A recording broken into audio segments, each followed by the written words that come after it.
ابو ذر رضی اللہ تعالیٰ عنہ جنگل میں رہتے تھے، کوئی وہاں آبادی نہیں، ایک بیٹی، ایک بیوی اور ایک خود۔ موت کا وقت آ گیا تو ان کی بیگم رونے لگی کہ اب تو یہاں ویرانے میں مر رہا ہے، یہ بچی ہے، میں عمر رسیدہ ہوں، تیرا غسل، تیرا کفن، تیری قبر کون کرے گا؟ ہائے کہا دیکھ اللہ کی بندی، ما کذبت وما کذبت، نہ میں جھوٹ بول رہا ہوں نہ کہنے والے نے مجھ سے جھوٹ بولا۔ میں ایک مجلس میں تھا تو میرے نبی نے فرمایا کہ اس مجلس میں ایک شخص ایسا ہے جو اکیلا رہے گا، اکیلا مرے گا، قیامت کے دن اکیلا اٹھے گا اور اس کا جنازہ مسلمانوں کی جماعت پڑے گی۔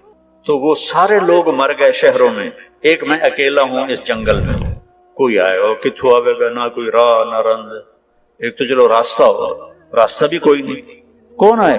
حج بھی ختم ہو گیا، حج کے لیے قافلے شارٹ کٹ وہاں سے لے لیتے تھے ربضہ سے۔ میں نے کہا مجھے یہ نہیں پتا، یہ ہوگا اللہ کی بندی کے کہنے والا سچا ہے۔ دوسرا یہ شاکلہ بنانے کی ضرورت ہے کہ دیکھو ایک میری نظر ہے جو وہ شیشے پر جا کے ختم ہو رہی ہے، ایک میرے نبی کی نظر ہے کہ آپ نماز پڑھ رہے ہیں، اللہ اکبر، چلتے چلتے چلتے دیوار کے پاس آ کے کھڑے ہوئے، یہ محراب نہیں ہوتی تھی، دیوار کے پاس کھڑے، تھوڑی دیر کے بعد پیچھے ہٹنا شروع اور ہٹتے ہٹتے ہٹتے صف کے کنارے پر چلے گئے۔ جب سلام پھیرا تو پہلی صف کے لوگوں نے تو دیکھا، پچھلوں نے نہیں دیکھا، تو انہوں نے کہا یا رسول اللہ یہ کیا کیا تھا آپ؟ پہلے تو کبھی ایسا نہیں کیا۔ تو آپ نے فرمایا جب میں نے اللہ اکبر کی تو اللہ نے میرے سامنے جنت کو کھول دیا۔ جنت کا ساتویں آسمان پر، ساتویں آسمان پر جنت۔ اللہ نے میرے سامنے جنت کھولی، میں نے انگور کے گچھے لٹکے ہوئے دیکھے تو میں ان کے لیے بڑھتا بڑھتا بڑھتا دیوار تک چلا گیا۔ کہ پھر آپ پیچھے کیوں ہٹے؟ کہ پھر اللہ مجھے جہنم کی شعلے دکھائے، تو ان سے ڈر کر میں ہٹتا ہٹتا ہٹتا ہٹتا پیچھے چلا گیا۔ جس کی نظر اتنی طاقتور، یہ تو بڑی معمولی چیز ہے، جنت تو دیکھ لی، دوزخ دیکھ لی، رب کو دیکھ لیا۔ السلام علیک ایھا النبی ورحمۃ اللہ وبرکاتہ، اے میرے محبوب تیرا رب تجھے سلام پیش کرتا۔ اس کی نظر پہ یقین کرو کہ سود پہ کاروبار کرنا بے چینی اور اضطراب کے سوا کچھ پرانی بات ہے۔ فیصلہ آباد کا بڑا تاجر کہنے لگا یہ ہم تو بینکوں کے مینیجر ہیں، جتنا کچھ آتا ہے سارا ان کو کما کے دے دیتے ہیں کہ 2-4 ہزار بچتا ہے اسی بوجھ پا کے لے جانے ہیں، تو سب لوگ آتے ہیں شیخ صاحب تے سیٹھ صاحب اسی سارے بینکوں کے مینیجر ہیں۔ وہ کہنے لگی اب کون آئے گا یہاں؟ کب مجھے نہیں پتا، چل راستے پہ جا کے بیٹھ۔ دن گزر گیا، کوئی نہیں ہے۔ اگلے دن اور حالت خراب، کجا راستے پر بیٹھ۔ ایک ایسے ہی راستہ تھا مکے کا شارٹ کٹ، جو کبھی حج جس کا لیٹ ہو جاتا تھا تو وہ راستہ اختیار کرتا تھا، صحرا تھا۔ تیسرا دن چڑھا تو بیٹی کو بلایا، کہنے والا بھی سچا تھا اور میں بھی سچ بول رہا ہوں، یہ یقین کا قصہ سنا رہا ہوں۔ بیٹی کو بلا کر بیٹا بکرا ذبح کرو اور کھانا تیار کرو، میرے جنازے پر کچھ مہمان آئیں گے، ان کو کھانا کھلانا ہے، میری موت مہمان نوازی سے روکنے دے۔ بیٹی نے کہا پیو کملا ہویا پیا، چلو ایک بکرا اٹھا دینی ہے۔ اس نے بکرا ذبح کیا اور اسے پکانا شروع کیا اور اماں جی جا کے راستے پر بیٹھ۔ تیسرا دن تھا یہ، اور ادھر سکرات جاری ہو چکے تھے کہ بیگم کو دور سے غبار اڑتا دکھائی، تو انہوں نے اپنا دوپٹہ یوں لہرایا ایسے ایسے کر، تو کسی ایک کی نظر پڑ گئی تو سارے وہ ادھر پڑ گئے۔ تو 20 آدمی تھے اونٹنیوں پہ سوار۔ تو یہ کہتی ہیں ایک مسلمان مر رہا ہے، اس کا جنازہ پڑھو گے؟ وہ کہنے لگے کون ہے؟ کہا ابو ذر۔ تو سارے رونے لگے دھاڑ دھاڑ کر کے کہ ہمارے ماں باپ ابو ذر پہ قربان، اس کا جنازہ پڑھنا تو ہماری بخشش ہے۔ یہ کون لوگ تھے؟ یہ عبداللہ ابن مسعود رضی اللہ عنہ تھے، اپنے 19 ساتھیوں کے ساتھ مکہ تشریف لے جا رہے تھے اور شارٹ کٹ انہوں نے لے لیا۔ جب وہ آئے تو ان کو دیکھ کے کہنے لگے آ گئے ہو، میں نے تو پتا ہی تجھے آ ہی جانا، میرے نبی کی بات کا یقین۔ کہنے لگے دیکھو مجھے کفن وہ دے اور میرا جنازہ وہ پڑھے جس نے حکومت کی نوکری نہ کی ہو۔ وہ تو خلافت راشدہ تھی، حضرت عثمان کی خلافت تھی، خلافت راشدہ کے وہ ازہد الصحابہ ہیں، سب سے بڑے زاہد صحابی ابو ذر غفاری۔ تو ایک انصاری نوجوان نے کہا کہ میں نے نہ کبھی حکومت کی نوکری کی ہے اور نہ ہی ان سے کوئی فائدہ لیا ہے، اور یہ میرا احرام ہے، میری ماں نے ہاتھوں سے اسے کاٹ کے بنایا ہے۔ انہوں نے کہا تو مجھے یہ کفن پہنائے گا اور تو ہی میرا جنازہ پڑھے گا۔ عبداللہ بن مسعود موجود ہیں، انہوں نے کہا نہیں، تو میرا جنازہ پڑھائے گا۔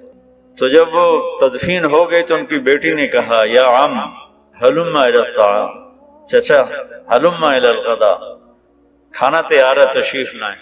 وہ کہنے لگے کھانا کیسے اتنی جلدی کیسے تیار کر لیا؟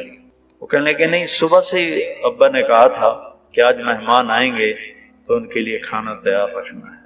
تو حضرت عبداللہ بن مسعود رونے لگے، کہنے لگے واہ ابو ذر، تو نے مر کے بھی سخاوت نہ چھوڑ، سخی تھا زندہ بھی اور سخی رہا مر کے بھی۔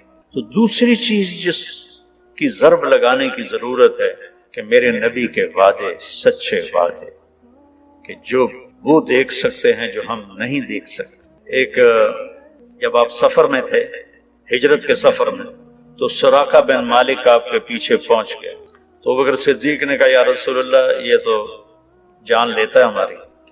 تو آپ نے کہا اللہم اکفنا شرہ بما شئت، یا اللہ ہماری جان چھڑا اس سے۔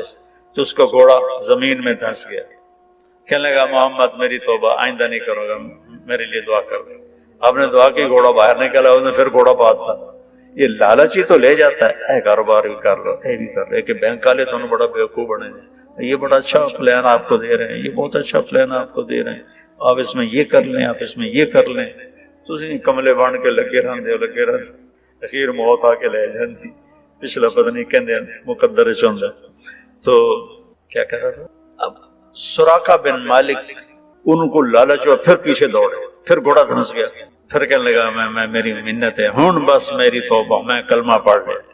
تو آپ نے دعا کی، گھوڑا نکلا، آپ نے کہا سراقہ یار آج تو میری جان لینے کے پیچھے وہ کیا دن ہوگا جب سپر پاور، یہ تو میں اپنے الفاظ کروں، جب سپر پاور ایران کے بادشاہ کے کنگن تجھے پہنائے جائیں گے، ایران کے بادشاہ کے کنگن تجھے پہنائے جائیں گے۔ یہ کب کہہ رہے ہیں؟ جب مکے والوں کے خوف سے مکہ چھوڑا ہے اور مدینے جا رہے ہیں، اور چھپ کے جا رہے ہیں، راستہ بدل کے جا رہے ہیں، اور دنیا کی سب سے بڑی پاور کے بارے میں کہہ رہے ہیں کہ تجھے کنگن پہنائے جائیں گے۔ وہ خیر کلمہ پڑھ کے مسلمان ہو گئے۔ جب ایران فتح ہوا حضرت عمر کے زمانے میں، تو ان کے سامنے فہرست پیش کی گئی مال غنیمت کی، تو انہوں نے پڑھا تو اس میں کہنے لگے اس میں 2 کنگن کا ذکر نہیں ہے، کسریٰ کے کنگن۔ انہوں نے کہا جی ہے ہی کوئی نہیں تو ہم نے لکھا ہی کوئی نہیں۔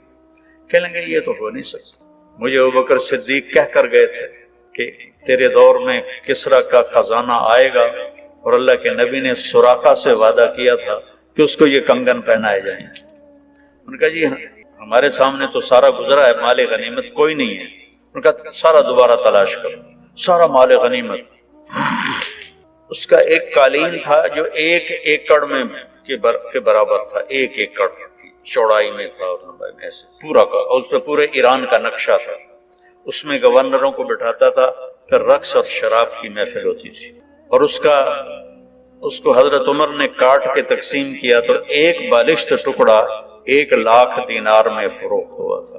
تو جب وہ دوبارہ ڈھونڈا گیا تو نکلا ہے کنگن، نام کا سراقہ کا جی بیمار ہے، کا لے کے آؤ۔ تو سراقہ کو 2 آدمی سہارا دے کر لائے، حضرت عمر اٹھے اور وہ کنگن پہنا، سراقہ آج میرے نبی کا وعدہ پورا ہو۔ تو دوسری جو ہماری بنیاد ہے وہ یہ ہے کہ میرے نبی کی بات حق اور سچ۔ میرا نبی کہتا ہے سود مٹا دیتا ہے اور صدقہ زندہ کر دیتا ہے، جب میرا نبی کہہ رہا ہے۔ لیکن چونکہ وہ میں نے پہلے جو قصہ سنایا اتوں آؤ، تو ہم نہ اللہ کو سمجھتے ہیں نہ اللہ کے نبی کو سمجھتے ہیں کہ کہنے والا کون ہے۔ جبھی تو اس کی قدر آئے گی جب اس کہنے والے کی قدر ہو۔ تو چونکہ کہنے والوں کی عظمت نہ پڑھی نہ سنی نہ کبھی جستجو کی، ساری سوچ کی طاقت ہے کہ مال کیسے بڑھے، پیسہ کیسے بڑھے، پیسہ بڑھاؤ، اللہ نے روکا تو کوئی، لیکن رزق کے حالات سے کم۔ اب تو رحمان بن عوف آپ سب کو جیب میں ڈال، یہ جتنے بڑے بڑے بینک ہیں نا، یہ سب ان کی جیب میں آ جائیں، اتنا ترکہ چھوڑ۔ ان کی بیویوں میں جو ترکہ تقسیم و 4 بیویاں تھیں، آج سونے کی قیمت کے لحاظ سے 2 ارب ایک بیوی کو صدقہ وہ وراثت ملتی تھی۔ 1000 گھوڑے، 10,000 بکریاں، 1000 اونٹ اور سونے کی ٹائلیں، اینٹیں، جن کو اولاد میں وراثتاً تقسیم کرتے ہوئے آریاں ٹوٹ گئیں، آریاں۔ آپ کے اتفاق کاغذ کے نوٹ ہیں، ان کو ہم نے نقدی سمجھا ہوا ہے، ان کو مال سمجھا ہوا ہے، کاغذ کے نوٹوں کو۔ یہ یہودیوں نے ہمیں کتنا بیوقوف بنایا، سانو کاغذ بھی لے کے کارڈ دے دیتے ہیں، لو بھائی کارڈ پھیری جاؤ، یہ کاغذ بھی سانو واپس کرتے۔ ہم تو بیوقوف بنے ہوئے ان کے پیچھے چل رہے ہیں۔ ہم خود تراشتے ہیں منازل کے سنگ میل، ہم وہ نہیں ہیں جن کو زمانہ بنا گیا۔ ہماری تو اپنی راہیں تھیں، اپنے راستے تھے، جو لوٹ آئیں تو کچھ کہنا نہیں، جنہیں راستوں میں خبر ہوئی کہ یہ راستہ کوئی اور تھا۔ ہم تو کسی اور راستے کی طرف نکل گئے، کسی اور راہوں پر چل پڑے۔ تو میرے نبی کی بات کا یقین، ایک صحابی آئے، یا رسول اللہ میرے بھائی کا پیٹ خراب ہے، اس کا العسل، شہد پلا۔ شہد پلایا، پھر یا رسول اللہ اور زیادہ ڈائریا لگ گیا، آپ نے کہا شہد پلا، پھر شہد پلایا، پھر یا رسول اللہ اور زیادہ ہو گیا، کہا شہد پلا، تیرے بھائی کا پیٹ جھوٹا اور اللہ کا کلام سچا، فیہ شفاء للناس۔